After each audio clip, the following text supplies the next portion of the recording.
Unlimited potential. We all have it, every single one of us. But does anyone here know what it means? To me, unlimited potential is being able to do whatever we put our minds to, being able to seek knowledge and fulfill our curiosities without limits. In my ideal world, the education system would help us figure out our unlimited potential. It would help us find ways to explore our passions, our interests, and find connections and relevance to things we may not find immediately interesting. Right now, I'm not convinced that's what's happening. How do most of us understand education? Some of us think of it as a chore, something we must do to progress in life and have no choice in.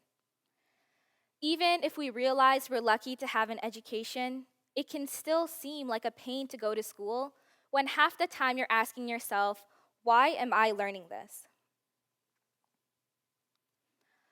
According to the Oxford Dictionary, education is defined as the process of receiving or giving systematic instruction, which usually takes place in schools and universities. How would I like to define education? Well, to me, everything, even education, should have an inner and outer meaning.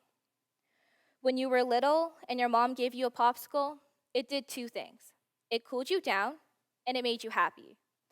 Your mom knows that it serves more than one purpose, and education should too. It should inspire me to realize my untapped potential while helping me build the skills, abilities, and mindset to discover my true goals and passions. According to Sir Ken Robinson, we keep hanging on to an outdated factory model of education. Every morning, students wake up bright and early to attend a class that takes place in a small room with minimal exposure to nature.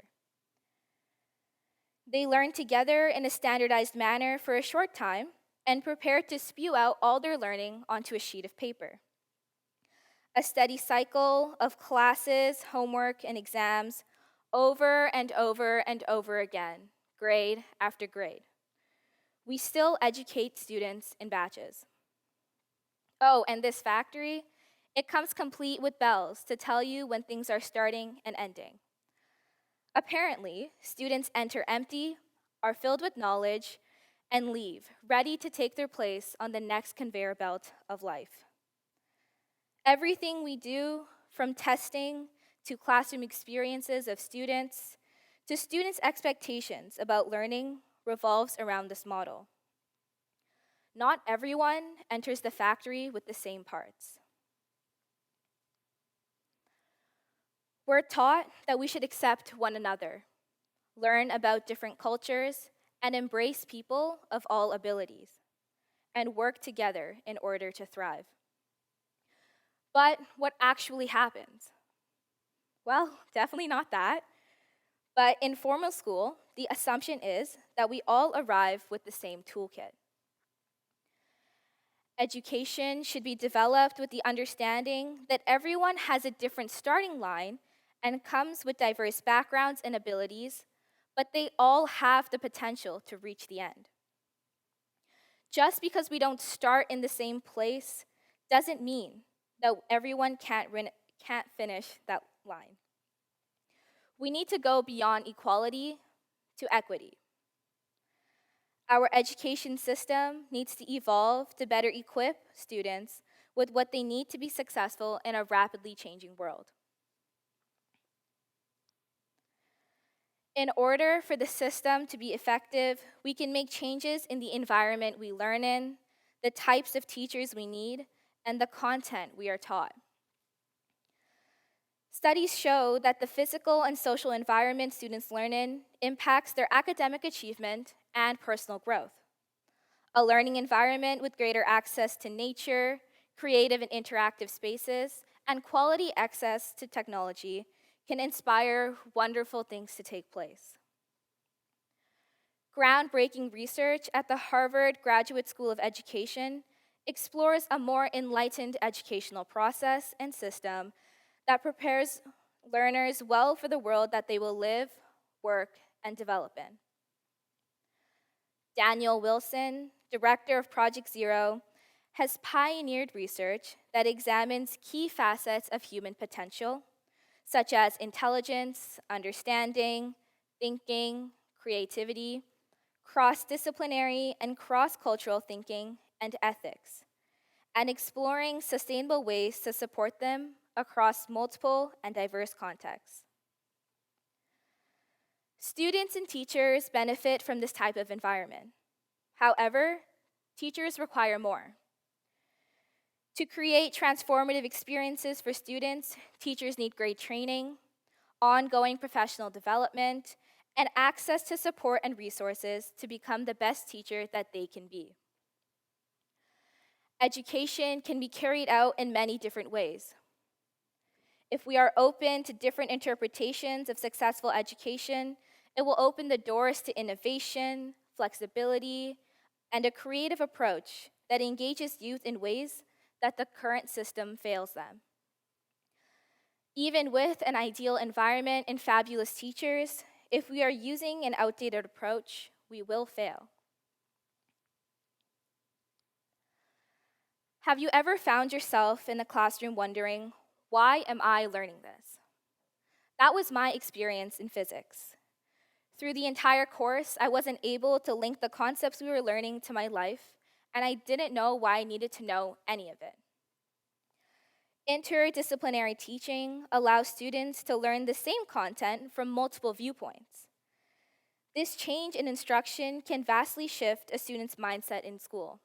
For example, by showing how a topic in math is applicable to real-life scenarios, students will shift to a growth mindset and value learning. Interdisciplinary study allows for the synthesis of ideas and the synthesis of characteristics from many disciplines. At the same time, it also addresses students' individual differences and helps to develop important transferable skills. My ideal education would enable and encourage students to build their own interdisciplinary pathway. This approach would ignite a love of learning, create a spark of enthusiasm, and address learning differences for all students. In an IB World interview, His Highness the Aga Khan says that students need to explore the unknown, devise solutions with skills that they've learned, and consider the ethical ramifications of their decisions. According to Dr. Roberta Langer Kang of Columbia University, we can do this by developing the following mindsets. A caring mindset, which allows you to recognize the value of people. A collaborative mindset, which helps us to communicate with our peers to solve problems. A creative mindset, which pushes us to innovate, spark new ideas, and chase curiosity. A critical mindset, which helps us separate fact from fiction and use our judgment to make decisions. And a global mindset, which makes us aware how a local problem impacts other people, other cultures, and other geographic locations. This is where we need to use an ethical framework. We're familiar with most of these, but I'm not sure we do a good job of incorporating them into our education system. I recognize that this isn't easy to do, and the reality is that our system is really hard to change. It's complicated and there's a lot of moving parts, but we have to try.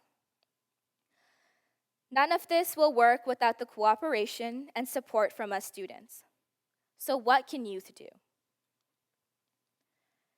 Share your ideas. We can start by looking at the world we live in and work together to identify what we need to respond to the challenges we will face and find various solutions. We need to identify what kind of education we want and advocate for these wants by possibly having student voice reps carry out the message. Incorporating a student voice in a system that was built to ignore our voices will be a challenge, but just because something isn't difficult doesn't mean we shouldn't do it. In the classroom, we can work with our teachers to co-create an ideal environment for learning. We also need to understand that there are things that are non-negotiable. When I was talking to one of my teachers about what my ideal classroom would look like, I said that all I wanted to do was class discussions and no work. I didn't want to do any subject learning. Obviously, I quickly realized that this was neither possible nor attainable. As much as we all would enjoy being homework and test-free, we cannot forget that teachers have an obligation to teach us and have to answer the question, how do you know what your students have learned? If they didn't do this, they'd be letting us down. As students, we need to work around the non-negotiable stuff and figure out where there is room for flexibility and options for individual choice. Teachers are our partners in learning. We all need to support each other and the perseverance to ensure change happens. Wanting our education system to evolve is a big vision. It's a complicated process that everyone wants to dilute down to something easy when it's not. We won't be able to figure it all out in 1 year, but change requires action. A waterfall starts with a single drop. If we want change, it starts with us. We need to take action today and keep taking action. It won't be simple or easy, but nothing worth it ever is. I'm optimistic that together we can create an education system in which we find joy in learning, explore our passions, and discover our unlimited potential. The school system doesn't define your potential. You do. Thank you.